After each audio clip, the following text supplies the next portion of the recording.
ডাকাতি করতে যাচ্ছি।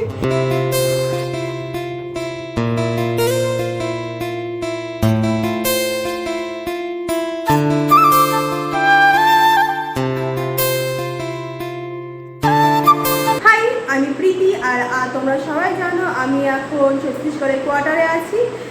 তো বাইরে প্রচণ্ড রোদ পড়ছে আর এখন আমি রেডি হয়েছি, বাজারে যাব, রায়গঞ্জ যাব। এখান থেকে প্রায় 30-35 মিনিটের রাস্তা। তো বাইরে তো প্রচণ্ড রোদ পড়ছে, এখানে খুব গরম। তো বাইরে যাব কি না এনেও ভয় লাগছে, কিন্তু কিছু প্রয়োজনীয় জিনিস নিতে হবে, সেই জন্য যেতেই হবে। তাছাড়াও মানে এত গরম পড়ছে কিন্তু থাকা যাচ্ছে না, তো ভাবছি একটা এসি নেব, সেই জন্য এসি দেখতেও যাওয়া। তো চলো এখানে কেমন রোদ দেখাচ্ছি, কেবল 10টা বাজে এখানে, আর চলো মানে মাথা খারাপ রোদ পড়ছে। এই যে কেবল 10টা বাজেনি এখনও, তাও এইরকম কী যে করবো।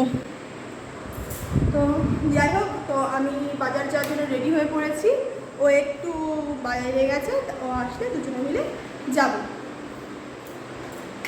খুব গরম পড়েছে, সেই জন্য ফুলাতা একটা ড্রেস পরেছি, আর চুলটাকে খুব টাইট করে মাথায় বেঁধে নিয়েছি যাতে গরম না লাগে। আর আমার কাছে ওড়না আছে, সেটাতে পুরো মুখটাও কভার করতে হবে। আর সানস্ক্রিন তো মেখে নিয়েছি। চলো রেডি হয়ে দেখা যাচ্ছে।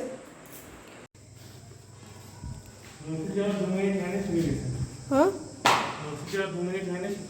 দিয়েছি, তো এখন চলো যাই। 2 সেকেন্ড। এই যে এখন আমরা দুজনে রেডি হয়ে হ্যাঁ মানে এত গরম পড়ছে সেই জন্য এত গরম পড়ছে সেই জন্য আমাদের এই অবস্থা, মনে হচ্ছে ডাকাতি করতে যাচ্ছি। যাই হোক চলো বাইরে বাজারটা করে আসি, দেখা যাক। চলো দেখে দেবো। দেখতেই পাচ্ছ চারিপাশটা কেমন খা খা করছে। আমাদের সাইডে গাড়ি, চারিপাশটা এরকম খা খাই, গরম তো লাগবেই। আমাদের ওইদিকে তাও ভালো, তারা বলো।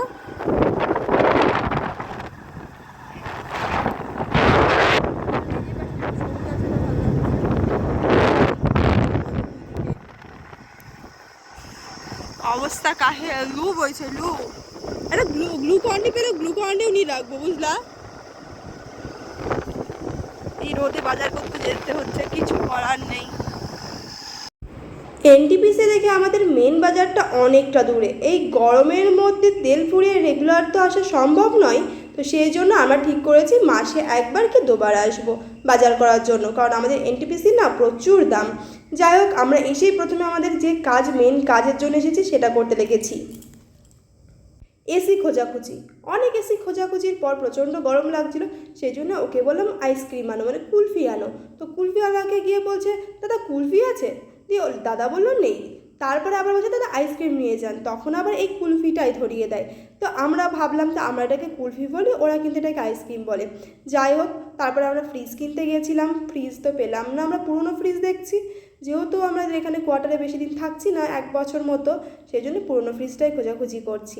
তারপরে তো প্রয়োজন বাড়ির সমস্ত কিছু জিনিসপাতির, সেই জন্য চলে গেছিলাম বিশাল মেগা মার্টে। বিশাল মেগা মার্টে অনেক ঘোরাঘুরি করলাম, আমি না অনেক জামা দেখেছি, কিনতে ইচ্ছা করলো, কিন্তু যাই হোক কিনলাম না। কিছু প্রয়োজনীয় জিনিস কিনে চলে আসলাম স্মার্ট বাজারে। স্মার্ট বাজারে এসে অনেক কিছুই কিনেছি, সেটা পরে শেয়ার করব। তারপরে চলে এসেছি ফুচকা খেতে, আর থুড়ি ফুচকা বলা উচিত না, এটা গোলগাপ্পা, কারণ এটার টেস্ট আমাদের ওই রকম ফুচকার মতো না, আমাদের ফুচকা তো সেরা। এখানে আলু মাখানা, এখানে না ঘুগনি দিয়ে ফুচকা দিচ্ছিল।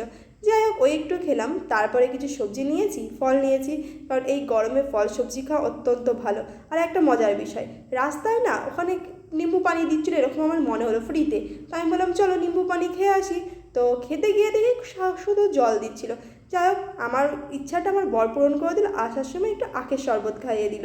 তারপরে অনেক বেলা হয়ে গেছে, ও বললো আর বাড়ি গিয়ে তোমাকে রান্না করতে হবে না, চলো আমরা কিছু খেয়ে যাই। সেই জন্য আমরা চলে এসেছি ধাবাতে। আচ্ছা, এই গরমে আপনারা বাজারে গেলে ঠান্ডা খেতে পছন্দ করেন নাকি আইসক্রিম, কমেন্টে জানাবেন। তো আমাদের খাবার চলে এসেছে, এখানে আছে, দেখাও, এখানে আছে পনির মশলা, হান্ডি চিকেন আর বাটার নান। তো চলো আমরা খেয়ে নিই, তারপর দেখা হচ্ছে।